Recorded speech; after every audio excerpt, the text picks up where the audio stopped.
What's good, YouTube? It's your boy D-Riff. Hey, today we got another special video. Today we're gonna be reacting to 20 minutes of insane but real WWE backstage stories. First time coming across the channel, make sure you hit the thumbs up. Make sure you subscribe because we're almost at 5K, and I won't be able to hit that 5K without y'all, man.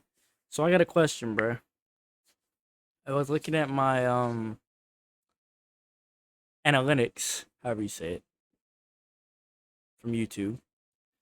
And it appears that about 96% of my viewers don't subscribe. I know this ain't your first video of me. Just subscribe, bro, so we can hit this 5K.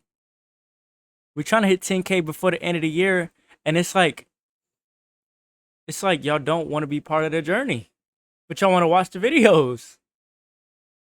It is what it is, man. It is what it is, to each his own. But look, if y'all got any videos you want me to react to in particular, let me know down below in the comments. And also, like the video. Show me you like this kind of content, man. I'm going to continue to go crazy. But look, for real though. Your boy's going to WrestleMania here in what, 2 months? Less than 2 months, actually. Oh my gosh.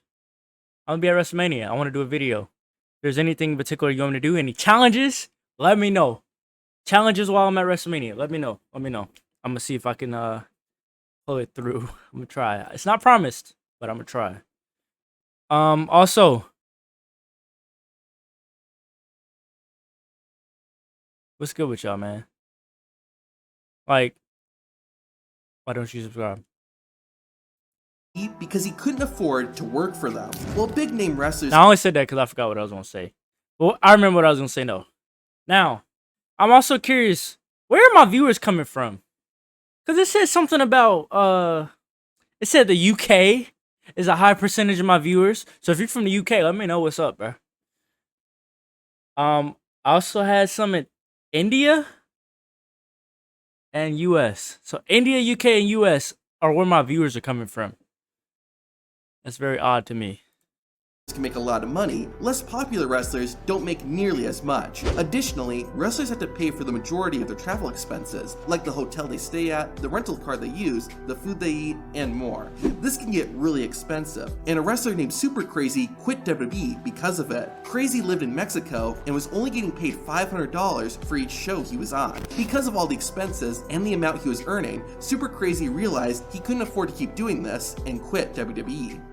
CM Punk tried to ban his own mother from attending WWE shows. In 2013, Punk revealed he had given his mom over $100,000, but she threatened him once Punk stopped sending her money. One of the threats was to release potentially embarrassing information about her son, which CM Punk thought had to do with him getting arrested while in school. Punk filed a restraining order against his mom, which was granted. He also asked the court to ban her from WWE shows, but it wasn't revealed if the judge granted that request.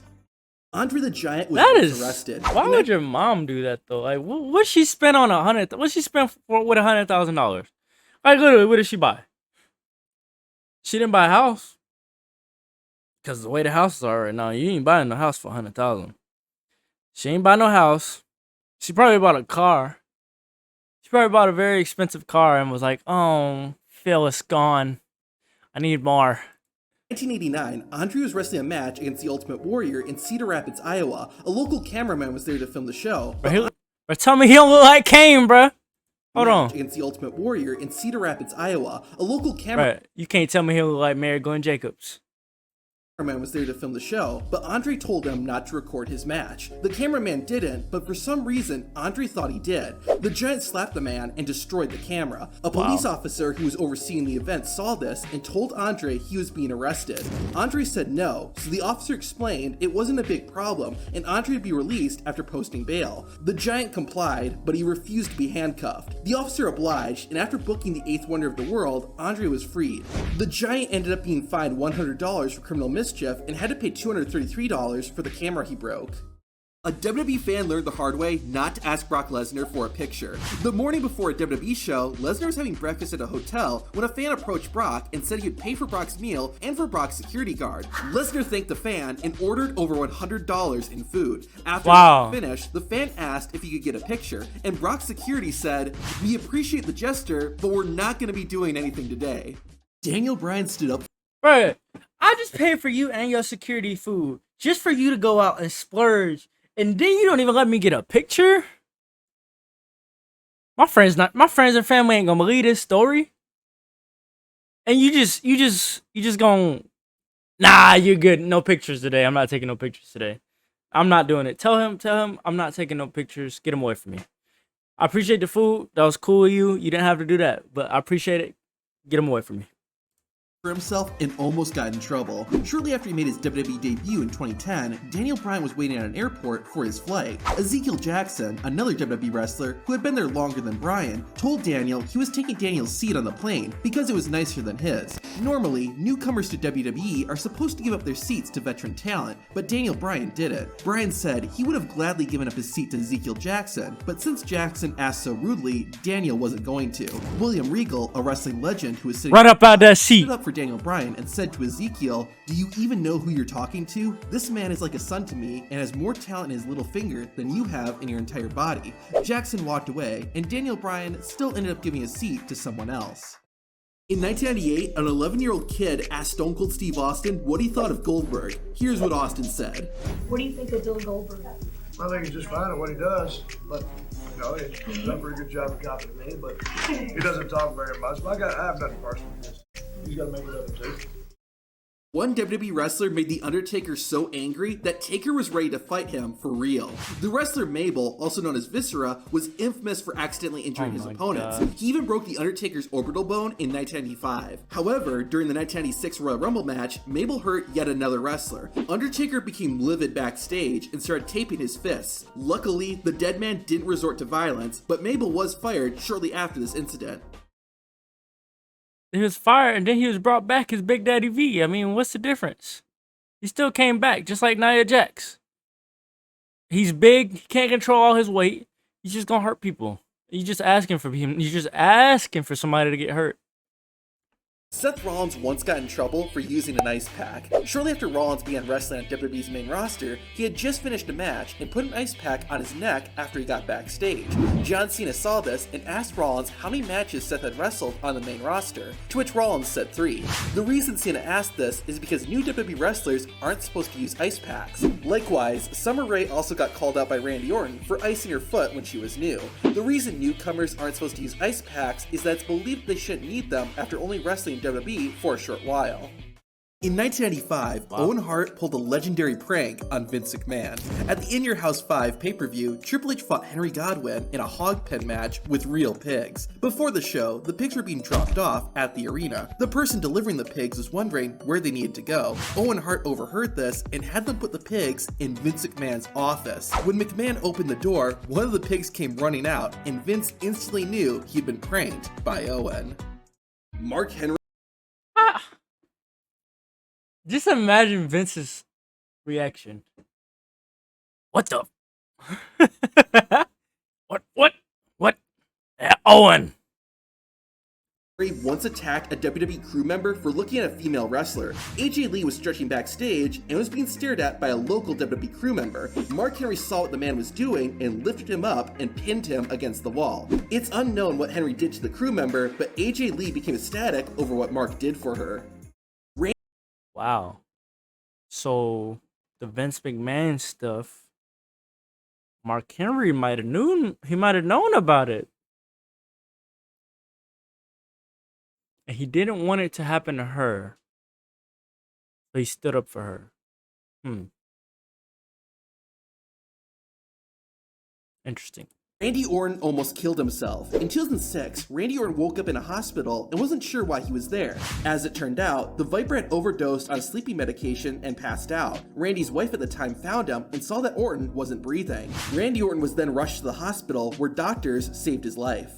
Wow. Before becoming a wrestling know legend, that. Booker T was a criminal. By age 13, Booker had lost both of his parents. He started working at a Wendy's restaurant to support himself and his siblings. Money was still an issue for Booker T, so he decided to rob the Wendy's that he worked at. He got away with it and ended up committing over 20 armed robberies at different Wendy's locations. Booker and his accomplices wore their Wendy's uniforms during the robberies, so police eventually figured out that it was someone who worked at the restaurant who was committing the robberies. Booker was arrested How dumb is that? 22 and spent a little over a year and a half in prison. How dumb is that? Alright, I'm about to go clock out. I'm sorry I keep pausing, by the way. I'm gonna go clock out real quick. Run to the car. Go get your mask. Hey, man, open register. Give me everything you got. With the same voice. Why would you rob something in a uniform? It's gonna be obvious that it's a worker. Or if you're just wearing a uniform to throw them off, to make them think it's a worker, even though you weren't a worker. I mean, I guess if that was a thought process, but I doubt it. He probably was like, I don't really have other clothes to change in, so I'm just gonna wear my Wendy's clothes. As he was leaving the prison, a police officer looked at Booker T and said, "I'll see you when you get back." Not only did Booker never go back to prison, but he also became a multi-time world champion and eventually a WWE Hall of Famer. Shawn Michaels was paid $750,000 a year for 4 years to do basically nothing. At the 1998 Royal Rumble, Shawn Michaels injured his back and soon had to retire from wrestling. While he would make appearances on TV from time to time, Michaels was not used often in WWE. Former WWE commentator Jim Ross revealed that despite not doing much, WWE still paid HBK $750,000 a year. We paid Shawn $750,000 a year for about 4 years. Do nothing. Part of the reason was that Vince McMahon valued Shawn Michaels so highly. The other reason was to prevent Shawn from joining WWE's competitor, WCW. That makes this sense. ended up paying off for McMahon because, in 2002, Shawn Michaels returned to the ring. Shawn wrestled for another 8 years and had some of the greatest WWE matches of all time. Did you know, before joining WWE, Alundra Blaze, or Medusa, was homeless and living on the streets. She also owed the IRS $80,000. However, Vince McMahon got in touch with Alundra and offered her a WWE contract. McMahon also asked her if there was anything else he could do for her. The future WWE Hall of Famer mentioned her debt, and the next day, Vince McMahon sent her a check for $80,000. The sad part is, about 2 years later, Alundra Blaze would join WWE's competitor, WCW, and drop the Women's Championship in the trash on live TV. Charlotte Flair's ex-husband sued her and her father, Ric Flair. Charlotte was married to a man named Ricky Johnson from 2010 to 2013. In 2017, Charlotte and Ric Flair released an autobiography called Second Nature. Charlotte revealed that she left Ricky Johnson because he allegedly abused her. Johnson then filed a lawsuit against his ex-wife and her dad, saying that the allegations made in the book weren't true. The legal battle ended with both parties settling out of court for an undisclosed amount of money. This is why John Cena is the GOAT. Cena has granted over 650 wishes for the Make-A-Wish Foundation. It's easy to say that Cena did all that just to make himself look good, but that's not true at all. John Cena did not want to publicly share the wishes he was granting, and for a while, he didn't. Cena only agreed to after Vince McMahon told him that letting people know about the work Cena was doing would make them more inclined to get involved and support Make-A-Wish. A WWE wrestler was going to kill Paul Heyman on live TV. Tommy Dreamer was the heart and soul of ECW, but during his time with the company, he turned down much better contracts with WWE. This was due in part to the owner of ECW, Paul Heyman, persuading Tommy to stay. When ECW went out of business in 2001, Dreamer was left without a job and forced to live with his parents. Dreamer also learned that Heyman had secretly been getting paid by WWE for years. Even worse, Tommy was told he was going to make his WWE debut at WrestleMania 17, but plans fell through. This put Dreamer in a very dark place, and he got a hold of a gun. His plan was to go to WrestleMania 17, jump the barricade, shoot Paul Heyman, who was doing commentary, and then turn the gun on himself. As he was contemplating— Wow, I'm glad he didn't do that. Oh my gosh. We wouldn't have no wrestling going on today. all this, Tommy Dreamer got a call from a number he didn't recognize. He let it go to voicemail, and the recording said, "Hey Tommy, it's Jim Ross. Just want to let you know we are still thinking about you. We are gonna get it done. Just gotta hang tight. Thank you." This is all Dreamer needed to turn everything around. A WWE wrestler once went to jail for doing something pretty disgusting to Wait, how did he know that story? Because I'm sure if he said that publicly, Tommy Dreamer would probably never, ever be seen on a WWE thing ever again. I don't, that's why I don't trust Tap Out sometimes, because he be getting information that don't make sense and information out of nowhere sometimes. And it just, where did he get that from? Attendant. In 1997, William Regal was flying from Tokyo to Detroit. While on the plane, the English wrestling star took some pills and went to the bathroom. He didn't close the door all the way, so a female flight attendant came over. William Regal was already doing his business, so when he turned around to face her, he started peeing on the woman. The flight made a stop in Anchorage, Alaska, and William Regal was thrown in jail. A teenager What? once sued The Rock, Triple H, and WWE. In 2011, an 18-year-old named Ralph Basham from Kentucky filed a lawsuit claiming he was injured while attending a WWE show in 2000. During the event, The Rock and Triple H were having a match and at one point started fighting amongst the crowd. According to the lawsuit, a woman got knocked over and landed on Basham, injuring his right knee. The teenager said the injury didn't allow him to compete in sports and affected his childhood. Since WWE refused to cover any expenses, this led to the 18-year-old suing the company as well as The Rock and Triple H. The lawsuit went on for nearly 4 years until the teenager agreed to dismiss the case. While it's unknown, it's likely WWE and or Triple H and The Rock gave the teen some money in order to get him to let it go. Bobby Lashley got fired from WWE for complaining about money. In February 2008, Bobby Lashley was released from WWE while recovering from an injury. According to former WWE wrestler The Sandman, the reason WWE fired Lashley was because he complained about how much he was paid for his WrestleMania 23 match. Sandman said that the Almighty was given $500,000 for his Battle of the Billionaires match with Umaga. Apparently, Lashley felt he deserved more, which angered Vince McMahon, ultimately leading to Bobby's release less than a year later.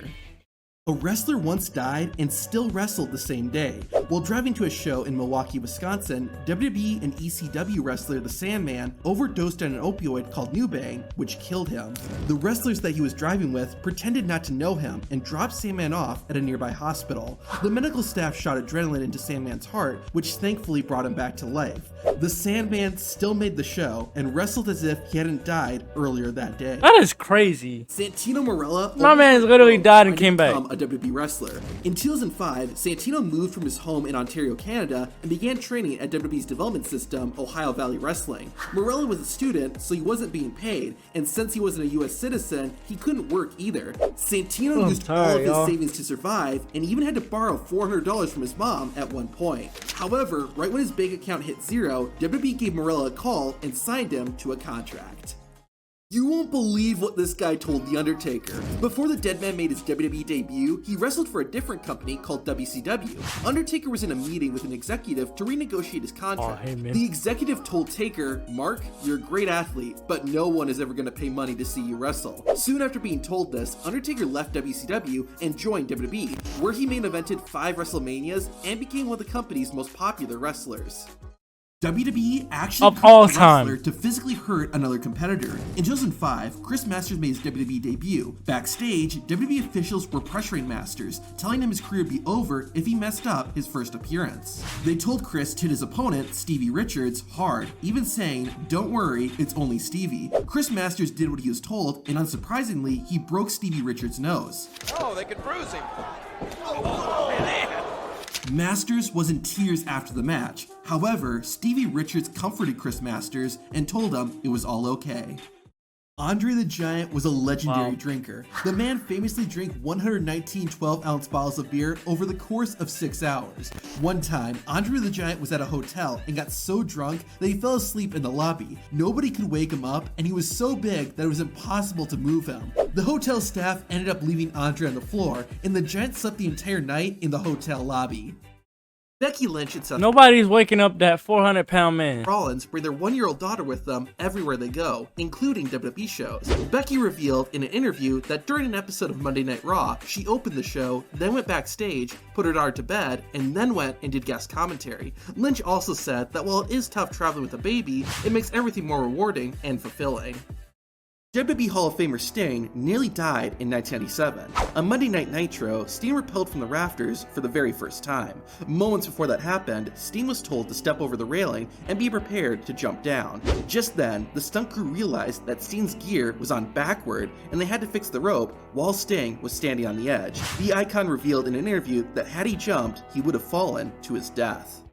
Did you know? Are they trying to set him up, bro? In 2011, Mark Henry was told to go out to the ring and wrestle a match against Sin Cara. However, Sin Cara never came out, and the entire thing was a prank pulled on Mark Henry. Henry felt disrespected and became so mad that he was going to quit WWE. Vince McMahon later apologized, but thought that the anger Mark Henry experienced would make for a great character. This then created the Hall of Pain storyline that eventually led to Henry becoming World Heavyweight Champion.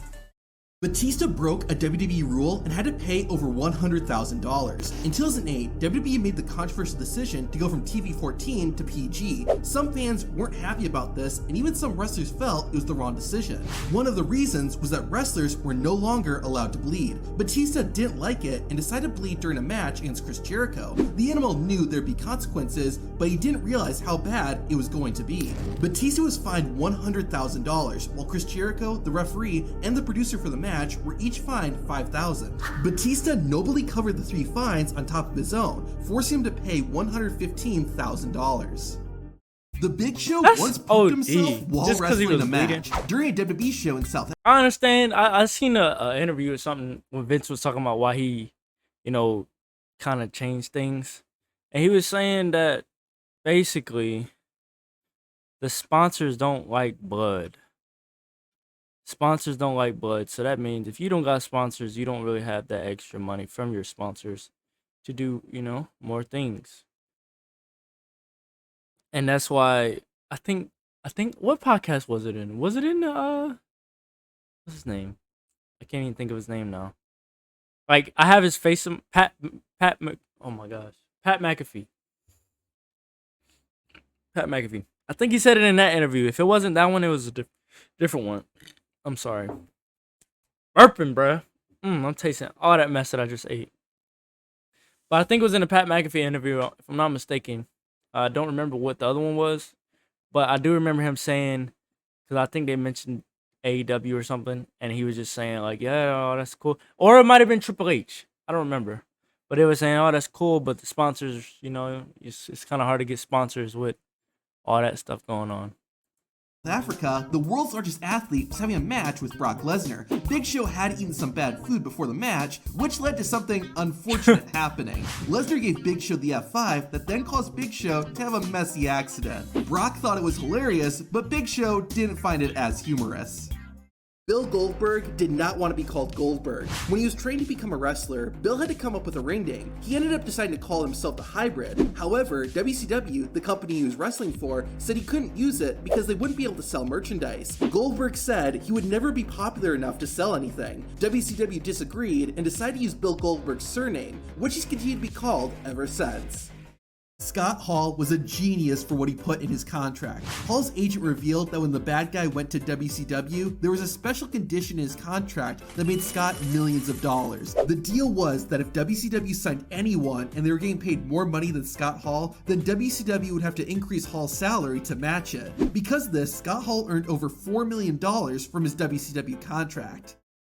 Big Show and the Great Khali once got into a real fight backstage. The two giants had issues with each other for a while, but things got heated during a match in Puerto Rico. During the show, Khali gave his opponent a huge chop across the chest, which was Big Show's signature move. After the match, Big Show confronted Khali backstage about using his move. They got into an argument, leading to Big Show punching Khali in the face. The Indian native fought back, and soon a real fight between the WWE wrestlers broke out. In the chaos, Big Show tripped over a chair and fell to the ground. Khali stood on top of him, and the fight came to an end. Big Show was later forced to apologize for throwing the first punch. But how do you start the fight and then trip? That is the goofiest thing I've ever heard in my life. The Great Khali was a very intimidating dude before he joined the WWE.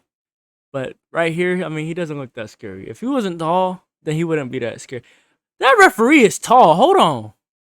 These are 2 7-footers. Look how the referee's tall. But if the Great Khali wasn't so tall, he wouldn't really be that intimidating. The way he walks, I mean, his knees touch. I mean, he swings his arms. He's probably super strong, but he was even stronger before he joined WWE. And I have a video that I'm gonna put at the end of this of the Great Khali, if you haven't seen it. Which the Great Khali accepted. CM Punk and Booker T had real beef with each other backstage, and it was hilarious. While in the locker room with the other wrestlers, CM Punk got up and said, "As the locker room leader, I'm telling all of you guys to pick up your trash." While some of the wrestlers saw Punk as the leader, Booker T did not. To show that, Booker literally threw his trash on the floor right after CM Punk made his command. A WWE commentator once beat a wrestler Oh my in a real gosh. fight. In 2008, WWE was doing its yearly Tribute to the Troops show in Iraq. JBL had been hazing and pulling pranks on his coworkers, which included dumping ice on ring announcer Lillian Garcia while she was asleep. Another recipient of JBL's bullying was commentator Joey Styles. Styles, though, didn't take it and ended up punching the former WWE champion in the face. Joey's strike ended up giving JBL a black eye, which could faintly be seen on TV a few days after the incident. According to those who were there, JBL was a lot quieter after being punched. But he didn't fight back, Joey, because he know he would have folded Joey. Have you not seen one of JBL's clotheslines? Literally, he would have did Joey dirty if he would. Man, no. I wouldn't even waste my time, but at the same time, I'm not finna just let a man give me a black eye and me not do nothing. So I mean, whatever. But I feel like he just was like, you know what, I'm gonna let this slide because I deserved it. I keep messing with him. But at the same time, don't ever do that again. Why did Triple H change his attire and start wearing biker shorts? In 2003, at a non-televised WWE event in San Jose, California, Triple H wrestled his first ever match against Goldberg. During the fight, Triple H got injured and tore his groin. To help him walk, the game had to start wearing biker shorts. However, the shorts were so tight that multiple people had to help Triple H get into them. This is why The Miz Those are deserves compression way more shorts. respect. After WrestleMania 20, Bro, what is a biker short? Those are compression shorts. WWE hosted an after party for the wrestlers and WWE employees. However, the WWE writers were not allowed to attend. When The Miz found out about this, he decided not to attend the party and instead bought dinner for all of the writers.